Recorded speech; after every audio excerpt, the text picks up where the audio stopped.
1860, on the eve of the American Civil War, Louisiana simmered with tensions that went far beyond politics. In the Mississippi Delta, where hot steam carried the sweet aroma of cotton mixed with the acrid smell of human sweat, small plantations struggled to survive the economic instability that plagued the South. Just a few miles from New Orleans, where slave auctions took place daily in public squares, Delaney Plantation stretched across a modest 200 acres of fertile land. Unlike the grand estates that dominated the region, this was home to a family desperately clinging to their place in Southern society. Clement Delaney was no cotton baron. He was a man of limited means, owner of only 15 slaves and a 2-story wooden house that already showed signs of deterioration. But what happened within those walls between 1860 and 1863 would reveal a face of slavery that few dared to imagine. This is one of the most disturbing stories I've ever heard about the hidden horrors of the antebellum South. A story that shows how desperation can transform a family man into something far worse than a monster. Before we continue, tell me in the comments, where are you watching from? And if this is your first time here at Legacy of Fear, don't forget to subscribe to the channel for more stories that will keep you awake at night. Delaney Plantation had known better days. Clement Delaney, at 45, was a man of medium stature, with brown hair already graying and hands calloused by work. Unlike the great landowners who rarely dirtied their hands, Clement worked side by side with his slaves in the cotton fields, a necessity he tried to disguise as choice. His wife, Joanna, at 38, had aged prematurely.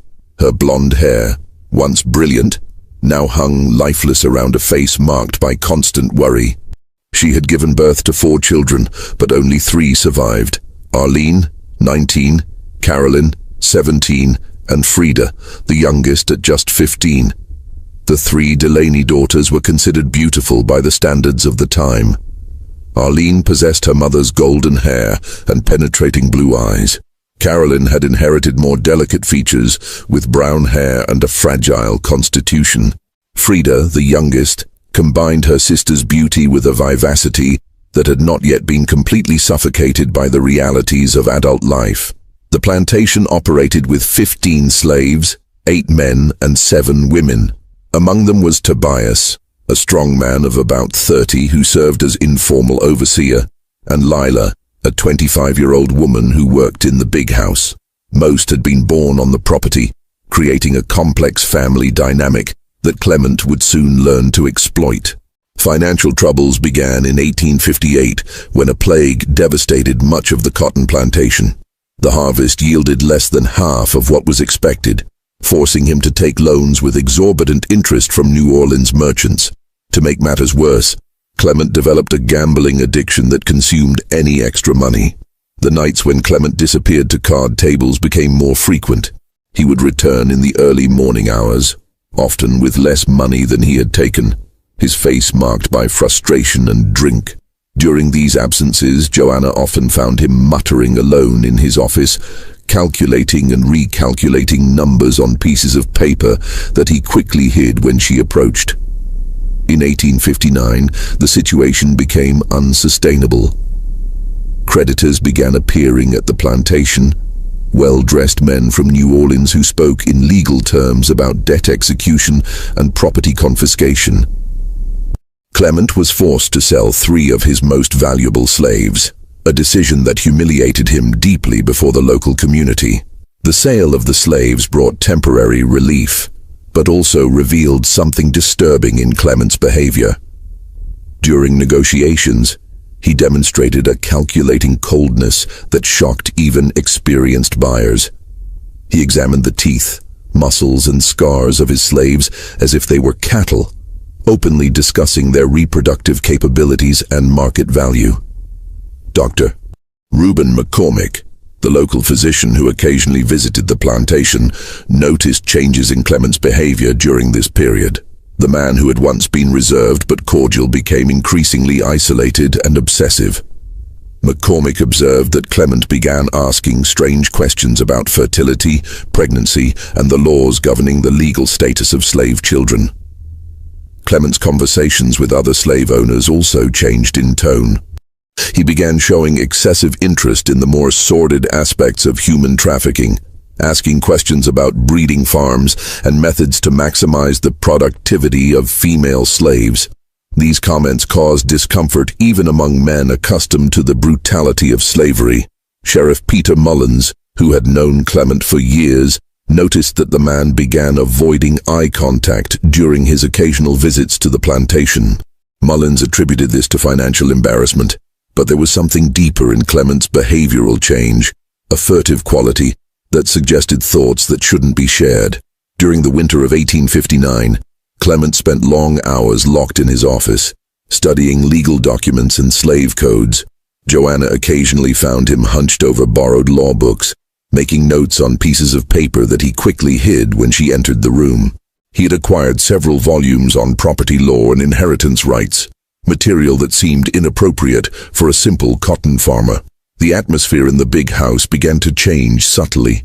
The daughters noticed that their father observed them differently, with an evaluative gaze that made them feel uncomfortable. Arlene commented to her mother that she felt as if she were being examined, though she couldn't explain exactly what she meant by that. Lila also noticed changes in Clement's behavior.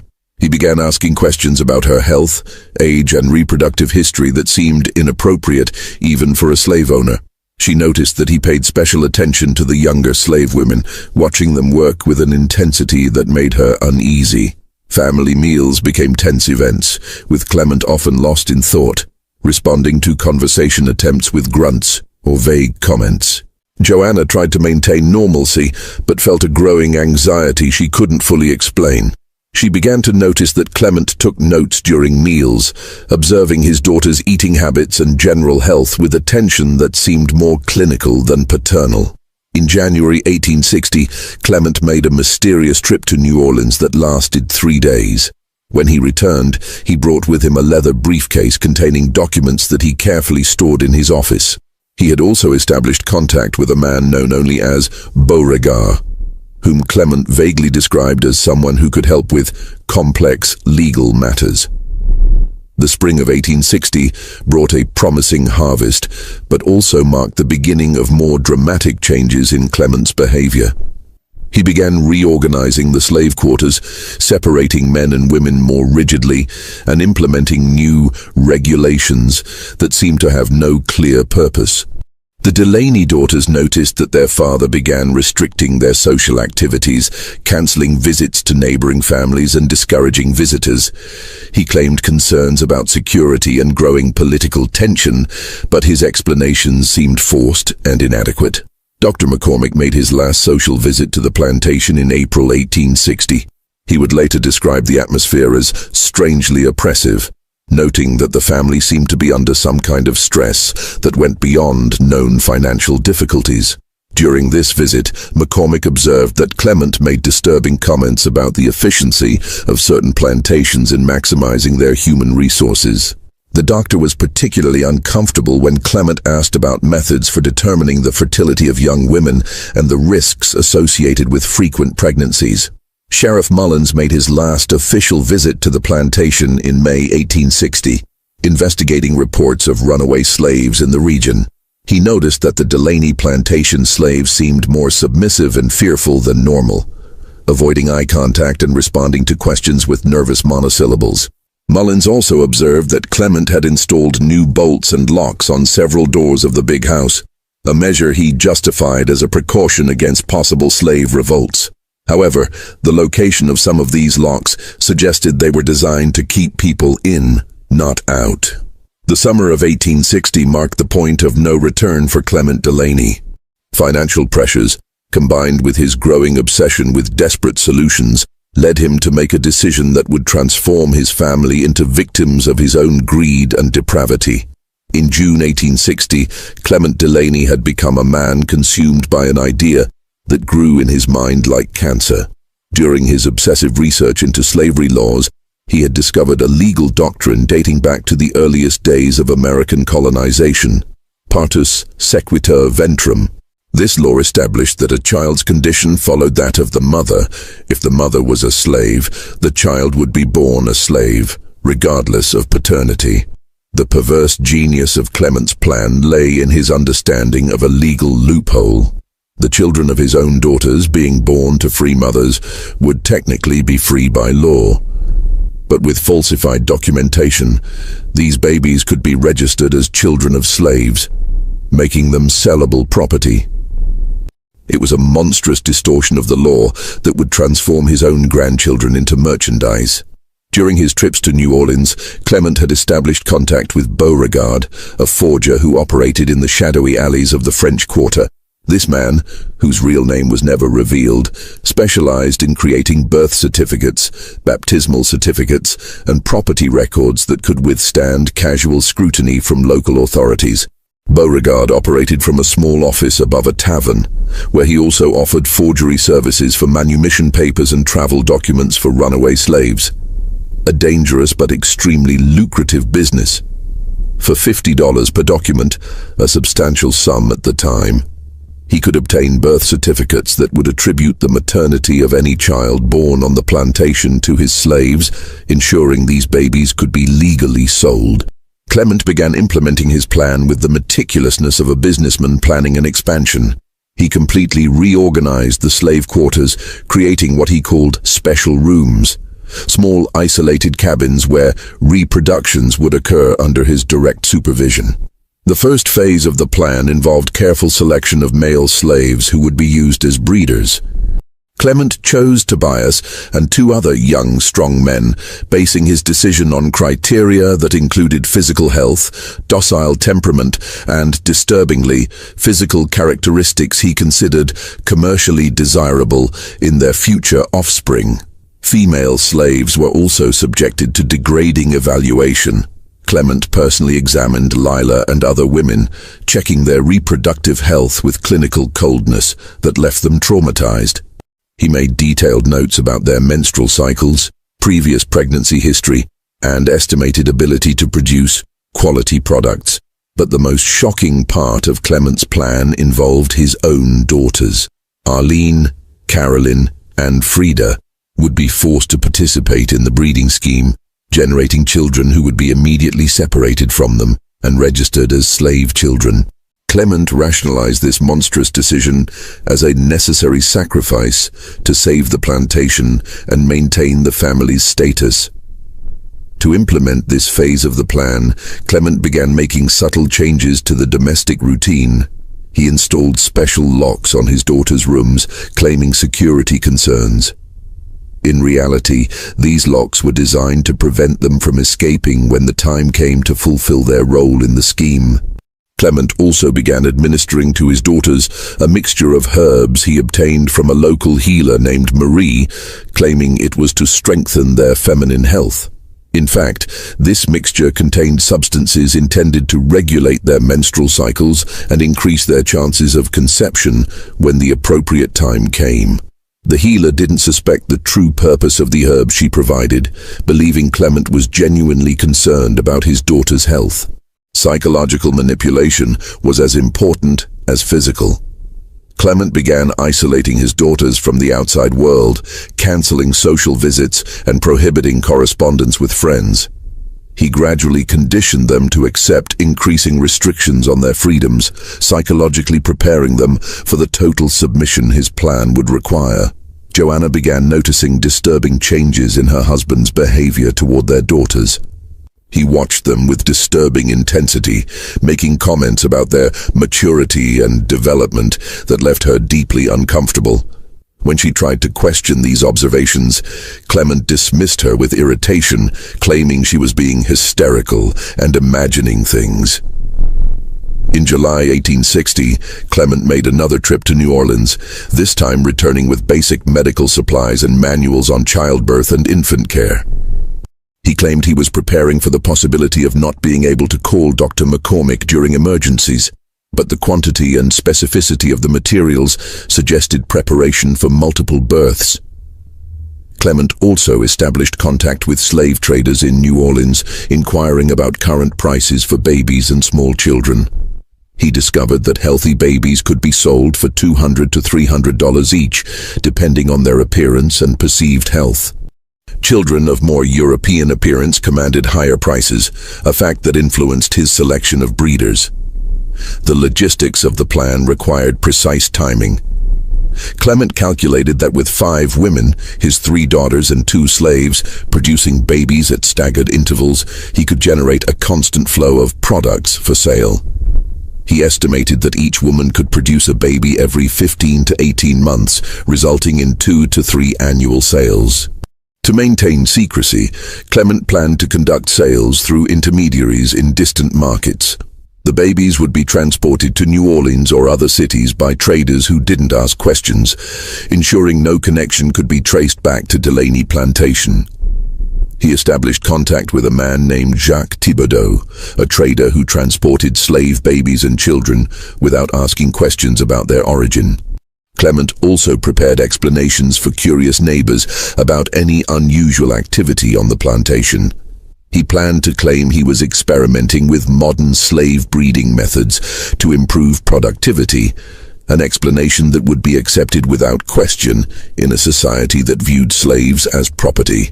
Clement's psychological preparation to implement his plan revealed the depth of his moral degradation. He began seeing his own daughters not as human beings with rights and dignity, but as resources to be exploited for his financial survival.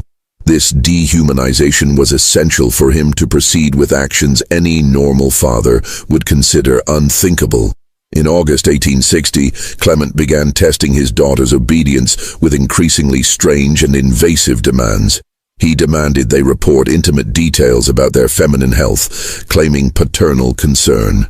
When they hesitated or questioned these demands, he responded with anger and threats of punishment. The atmosphere in the big house became increasingly oppressive. The Delaney daughters began to feel they were being constantly watched, that every movement was monitored and evaluated. They couldn't articulate their concerns, but instinctively felt something terrible was approaching. Lila and the other slaves also felt the change in atmosphere. Clement began treating them with disturbing familiarity, making comments about their bodies and reproductive capabilities that went beyond even the normal degrading standards of slavery. They whispered among themselves about the changes, but didn't dare express their concerns openly. Dr. McCormick, during a routine medical visit in August, noticed signs of stress in the Delaney daughters. They seemed paler and more nervous than normal, and Freda, the youngest, showed signs of weight loss suggesting chronic anxiety. When he tried to question Clement about the girl's health, he was dismissed with vague responses about normal family tensions. In September 1860, Clement finally decided all preparations were complete. He had established the necessary contacts, prepared the facilities, psychologically conditioned his victims, and created the justifications he would use to explain any suspicious activity. What would follow would be one of the most systematic campaigns of abuse and exploitation ever perpetrated within the confines of a single family. Clement's plan was about to be implemented, transforming Delaney Plantation from a home into a factory of horror where his own children and grandchildren would become commodities in his desperate scheme for financial survival. If you're enjoying this disturbing investigation, don't forget to subscribe to the channel so you don't miss any details of this story that's about to get much darker. In October 1860, Clement Delaney implemented the first phase of his monstrous plan.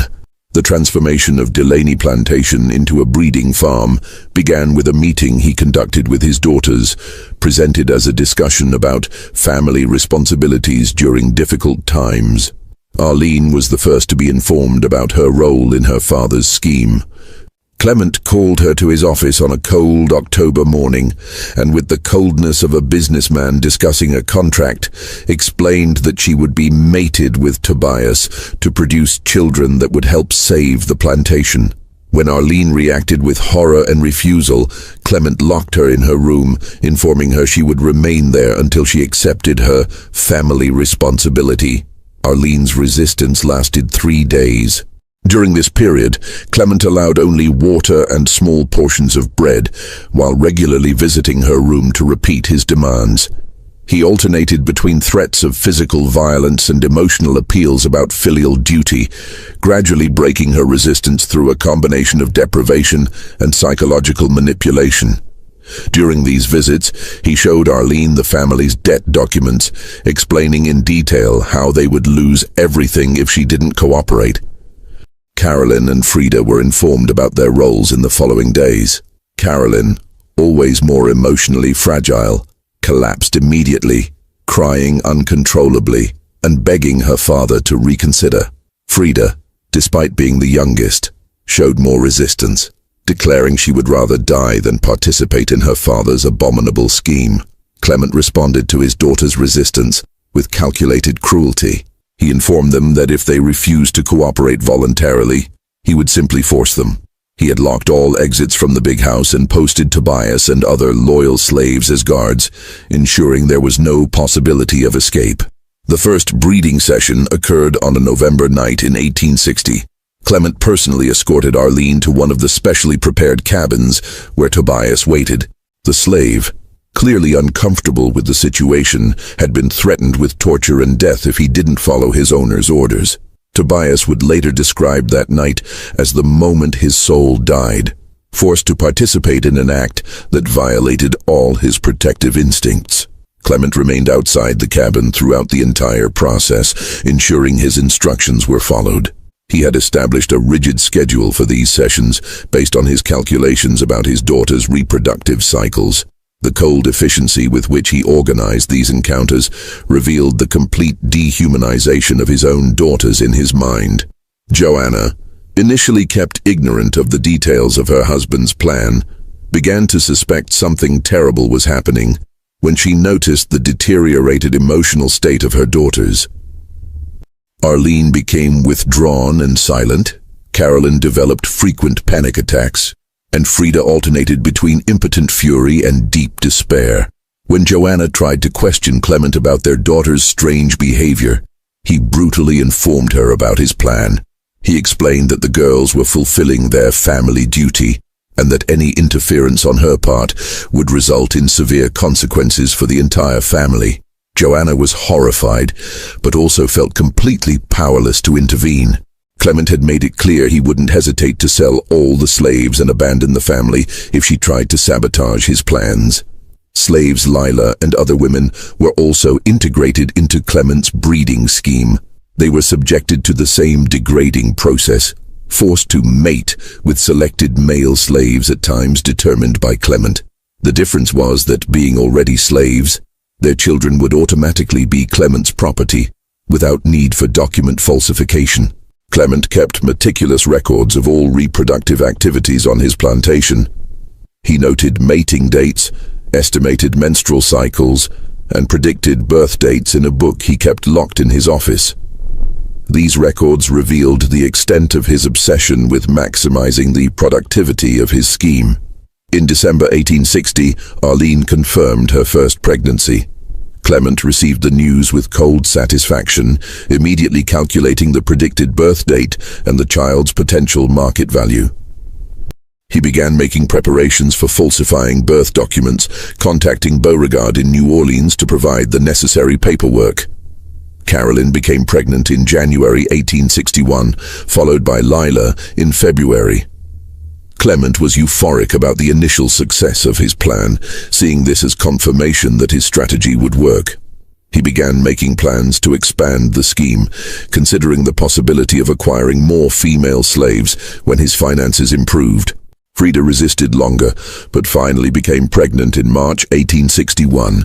Her pregnancy was particularly traumatic because she was the youngest and physically least prepared for motherhood. Clement showed little concern for her well-being, focusing only on the potential value of her future child.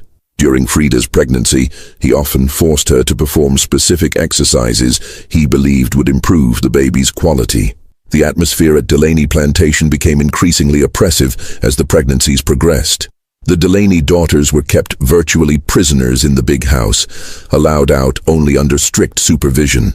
Clement claimed these restrictions were to protect their valuable cargo, but in reality, they were to prevent any escape attempts or seeking help. Dr. McCormick was called to examine the pregnant women, but Clement carefully controlled these visits.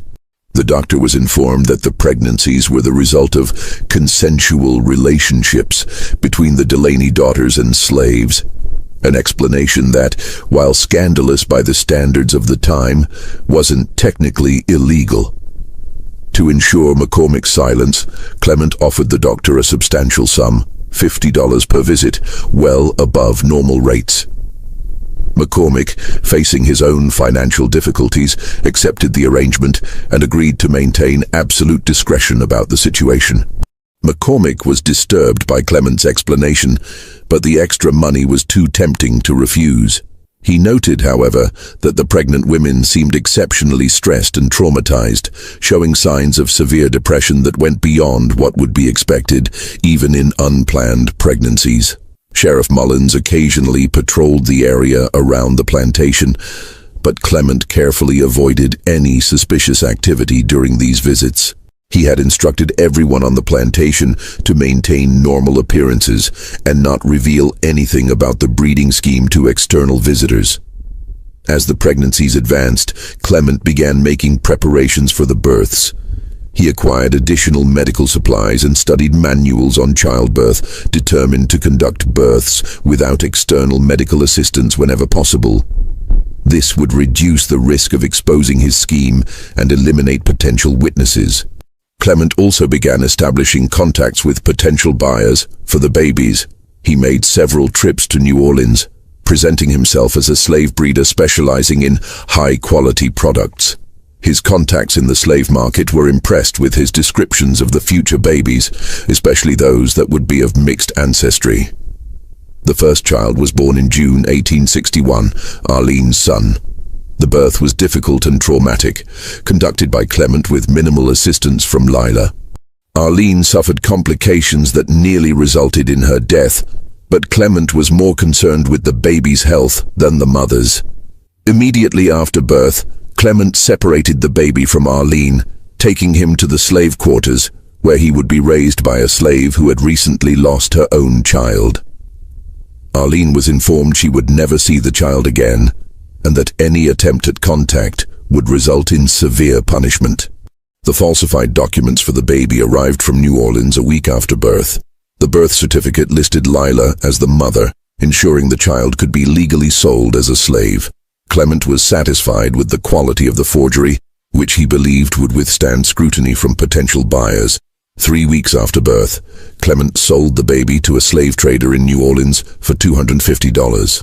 The transaction was conducted through intermediaries, ensuring no connection could be traced back to Delaney Plantation. Clement used the money to pay some of his most urgent debts, seeing this as validation of his plan.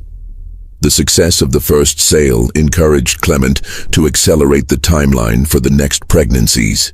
However, he decided to wait at least 6 months before forcing Arlene to participate in new breeding sessions, recognizing she needed time to physically recover from the traumatic birth. The second baby was born in August 1861, Carolyn's son. The birth was even more traumatic than the first, with Carolyn suffering severe hemorrhaging that left her unconscious for 2 days. Clement, concerned only with the baby's survival, showed irritation with his daughter's medical complications, seeing them as unnecessary obstacles to his operation. Carolyn never fully recovered from the physical and emotional trauma of childbirth. She developed a condition we would recognize today as severe postpartum depression, but which Clement simply saw as feminine weakness. When she refused to eat or care for herself, he forced her to consume a mixture of herbs he claimed would restore her strength, but which actually contained substances intended to regulate her reproductive cycle. Carolyn's baby was sold in September 1861 for $275, a slightly higher price due to his particularly European appearance. Clement was satisfied with the growing profit and began making plans to expand his operation even further, considering the possibility of acquiring additional female slaves specifically for breeding. Freda gave birth in October 1861, but her delivery was complicated by her young age and fragile constitution. The child was born premature and weak, requiring special care that Clement saw as an investment in its future market value. Freda suffered permanent physical damage during childbirth, including internal injuries that would affect her ability to have children in the future. Dr. McCormick, called to assist with the birth due to complications, expressed concern about Freda's health, but was silenced by another generous payment from Clement. The separation from her baby was particularly devastating for Freda. Unlike her older sisters, who had been gradually broken by the process, Freda maintained a spark of resistance that made losing her child even more traumatic. She begged her father to allow her to keep the child, offering to work as a slave in exchange for staying with her baby. Clement rejected Freda's pleas with coldness, informing her that maternal feelings were luxuries the family couldn't afford. He sold Freda's baby in November 1861 for $225, a lower price due to the child's fragile health, but still a substantial profit in his distorted perspective. Lila also gave birth during this period, producing a baby that Clement sold without ceremony. As a slave, Lila had no legal rights over her child, but this didn't diminish her emotional suffering. Clement forced her to continue working in the big house just days after giving birth, showing total disregard for her physical recovery. Joanna, witnessing the horror unfolding in her own home, began developing signs of mental collapse. She had repeatedly tried to intervene on behalf of her daughters, but Clement's threats of physical violence kept her in line. She began drinking secretly, using alcohol to numb the pain of seeing her daughters systematically destroyed. During nights, she was often found wandering the house like a ghost, whispering desperate prayers and asking God's forgiveness for her inability to protect her daughters. The mental health of all women on the plantation deteriorated rapidly under Clement's brutal regime. Arlene developed a catatonic condition, often remaining motionless for hours, staring into nothingness. Carolyn had constant nightmares and panic attacks that left her unable to function normally. Freda, the youngest, showed the most severe signs of psychological trauma. She began having hallucinations, often talking to her absent baby as if he was still present. Clement saw these symptoms as inconveniences that interfered with her reproductive capacity, not as signs of human suffering requiring compassion. In December 1861, after allowing his daughters to recover for several months, Clement forced Arlene to participate in new breeding sessions. She became pregnant again in January 1862, but her second pregnancy was marked by severe complications that threatened both her life and the baby's. Carolyn also became pregnant again in March 1862, but her deteriorated physical condition made the pregnancy extremely dangerous. Dr. McCormick, called to examine the women, expressed concern about their ability to survive additional births, but Clement dismissed these concerns as overly cautious, offering the doctor an additional bonus to keep his opinions to himself. Freda, still recovering from her first traumatic birth, was forced to participate in the breeding scheme again in April 1862. Her second pregnancy was even more difficult than the first, with complications developing from the early stages. Clement showed irritation with these difficulties, seeing them as obstacles to his operation's efficiency. The atmosphere at Delaney Plantation became increasingly dark as winter 1862 approached. The women lived in constant terror, never knowing when they would be forced to participate in new breeding sessions or when their babies would be torn from their arms. Clement, in turn, became increasingly obsessive and paranoid.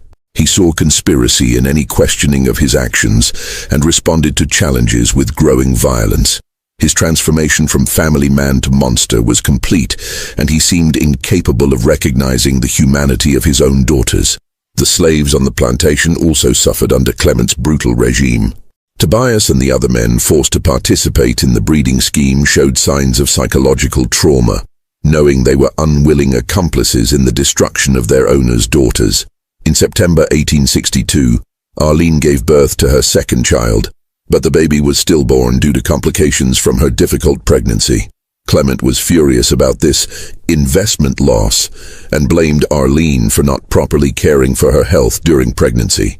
The baby's death was a devastating blow to Arlene, who had secretly hoped she might be able to keep this child. Carolyn gave birth in October 1862 but suffered severe complications that nearly resulted in her death. Dr. McCormick worked desperately to save her life, but it became clear she couldn't survive another pregnancy. Clement, irritated by the reduced productivity, began considering Carolyn a depreciated asset. Freda gave birth in November 1862, but the delivery was so traumatic she nearly died in the process. The baby survived, but Freda was permanently damaged, unable to walk without assistance and suffering constant pain. Clement sold the baby immediately, showing total disregard for his youngest daughter's critical condition. In January 1863, the tragedy that had been building for years finally reached its climax. Freda, unable to endure more suffering and facing the prospect of being forced to become pregnant again despite her deteriorated physical condition, made a desperate decision that would shock even Clement and force Joanna to confront the reality of what her husband had become. The discovery of Freda's body on a cold January morning would mark the beginning of the end for Clement Delaney's reign of terror, but would also reveal how far corruption had penetrated the soul of a man who had once been considered a respectable member of Southern society. The morning of January 15th, 1863, brought a discovery that would shake the foundations of Delaney Plantation. Lila found Freda's body hanging from an improvised rope made of torn sheets in the big house attic. The young woman, only 17 years old, had chosen death as the only escape from the hell her life had become. Clement received news of Freda's death with a coldness that shocked even Joanna. His first concern wasn't the loss of his youngest daughter, but the impact her death would have on his reproductive operation. He quickly calculated that he had lost a valuable, productive unit, and began considering ways to compensate for this loss. Joanna, on the other hand, was devastated by Freda's death. The sight of her youngest daughter's body hanging in the attic broke something fundamental in her psyche. She realized she had completely failed to protect her daughters, and that her passivity had contributed to the tragedy that unfolded in her own home. That night, she remained kneeling beside Freda's body for hours, whispering apologies and promises of revenge. Freda's funeral was a somber and hurried event. Clement insisted on a simple burial in the Plantation cemetery, claiming he didn't want to attract unnecessary attention to the family. In reality, he feared a public funeral might lead to questions about the circumstances of Freda's death. Dr. McCormick was called to examine the body and issue a death certificate.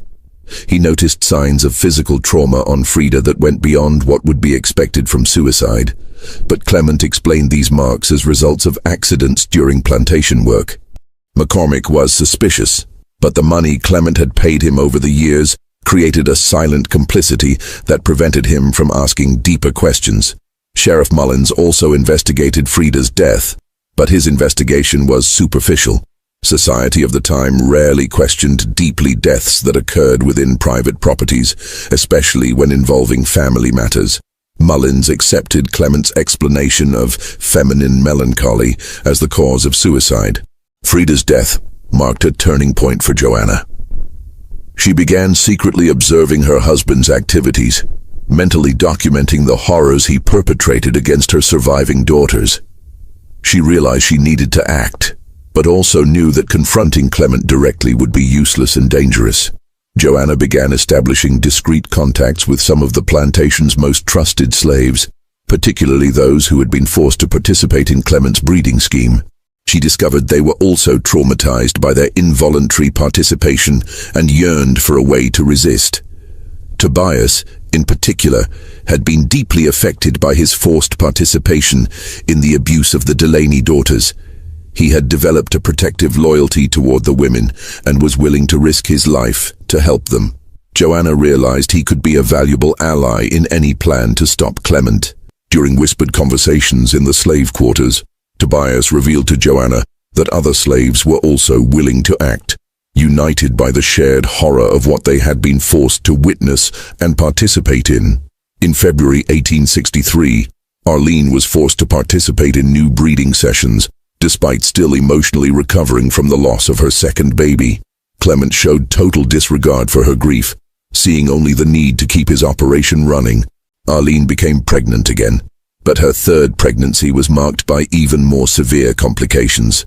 Carolyn, physically unable to endure another pregnancy due to damage suffered in previous births, was spared from breeding sessions, but Clement forced her to assume the role of supervisor for other pregnant women.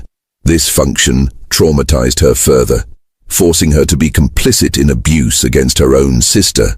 Joanna, observing the systematic destruction of her daughters, began formulating a desperate plan. She realized legal authorities offered no protection against the horrors Clement perpetrated, and that she would need to take extreme measures to save her surviving daughters. In April 1863, Joanna began secretly meeting with Tobias and other loyal slaves during Clement's absences. They discussed in whispers the possibility of direct action against the plantation owner. Tobias revealed there were other slaves willing to participate, men who had been forced to commit acts that violated their conscience and who yearned for a chance at redemption. Clement began noticing subtle changes in the plantation's atmosphere in May 1863. The slaves seemed more united, whispering among themselves and interrupting conversations when he approached. His growing paranoia led him to implement stricter security measures, but this only served to increase tension and resentment. As Arlene's third pregnancy progressed, it became clear she wouldn't survive another birth. Dr. McCormick, called to examine her, expressed serious concern about her condition, but Clement dismissed these concerns, focusing only on the potential value of the baby she carried. In June 1863, Joanna made a decision that would change everything. During one of Clement's nightly absences for card games, she met with Tobias and 3 other slaves in the slave quarters. They agreed that the only way to stop the horror was to eliminate Clement permanently.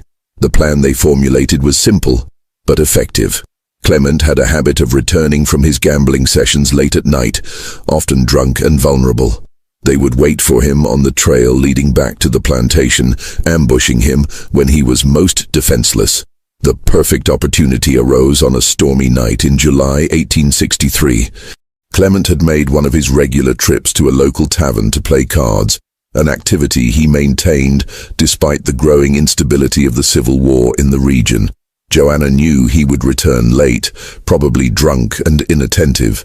Joanna and Tobias waited on the trail leading back to the plantation, hidden among the trees lining the path. 2 other slaves positioned themselves further ahead on the trail, ensuring Clement couldn't escape if he tried to flee. When Clement appeared, staggering on his horse due to alcohol, they ambushed him with efficiency, suggesting careful planning. Clement's death was quick but not merciful. Tobias knocked him off his horse while Joanna held the animal's reins. They then carefully staged the scene to look like a robbery, scattering Clement's belongings and wounding the horse to suggest bandits had attacked a lone traveler. The growing lawlessness in the region during the Civil War made such an explanation perfectly plausible. Clement's body was discovered the next morning by a neighboring farmer passing through the trail. Sheriff Mullins investigated the scene and concluded Clement had been a victim of bandits, an explanation he accepted without question due to increased violent crime in the area during the conflict. Joanna perfectly played the role of grieving widow, expressing appropriate shock and sadness at her husband's death. No one suspected her involvement in the murder, and she was seen as a victim of the tragic circumstances that had befallen her family. During the funeral, she cried genuine tears, not of sadness for Clement's death, but of relief that her daughters were finally free. With Clement's death, the reign of terror at Delaney Plantation came to an end. Joanna immediately freed all slaves and began the process of selling the property, using the resources to care for her traumatized daughters and try to rebuild their lives. Arlene gave birth to her third child in August 1863, but the delivery nearly killed her. With Clement dead, Joanna could finally allow Arlene to keep her baby, a moment of bitter joy after years of horror. However, the physical and psychological damage Arlene had suffered was irreversible. Carolyn never fully recovered from the traumas she suffered, developing a nervous condition that left her unable to function normally for the rest of her life. She spent entire days in silence, occasionally having episodes where she relived the horrors she had experienced. Arlene, though physically surviving, carried deep emotional scars that never completely healed. She developed a profound aversion to physical contact and never managed to form normal relationships with men. The baby she was allowed to keep became her only source of joy in a life marked by tragedy. Joanna dedicated the rest of her life to caring for her traumatized daughters, always carrying guilt for not acting sooner to protect them. She often wondered if she could have saved Freda if she had found courage to act earlier, a question that would torment her until her death. The truth about what happened at Delaney Plantation died with Clement and was buried with the secrets of those who survived. Tobias disappeared after liberation, probably moving north where he could live as a free man. Before leaving, he visited Joanna one last time, expressing gratitude that she had found courage to act when official justice failed. Lila also left after liberation, taking with her traumatic memories of her forced participation in Clement's scheme. She settled in New Orleans, where she worked as a seamstress and never spoke about her years at Delaney Plantation. Until her death decades later, she carried the physical and emotional scars of her experience. Dr. McCormick continued practicing medicine in the region, but never again accepted questionable payments for his silence. Freda's death and the subsequent discovery of the horrors at the plantation haunted him for the rest of his career, serving as a constant reminder of the consequences of his silent complicity. Sheriff Mullins remained ignorant of the truth about Clement's death until his own death years later. His superficial investigation and easy acceptance of the robbery explanation reflected the limitations and prejudices of a legal system that protected men like Clement while failing to protect their victims. The story of Delaney Plantation remains as a dark reminder of how desperation and greed can completely corrupt the human soul. Clement Delaney transformed his own family into merchandise, proving that the horrors of slavery could extend far beyond traditional racial lines. What makes this story particularly disturbing are not just the individual acts of cruelty, but the systematic dehumanization that Clement implemented.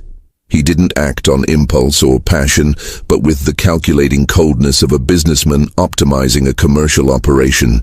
His own daughters became productive units in a mental spreadsheet of profits and losses. Southern society of 1860, with its legal structures that protected absolute patriarchal authority, created the perfect environment for such horrors to flourish in secret. The laws governing slavery, originally intended to maintain control over enslaved African populations, were perverted by Clement to enslave his own descendants. Dr. McCormick and Sheriff Mullins, representatives of the established social order, completely failed to recognize or intervene in the horrors unfolding right before their eyes.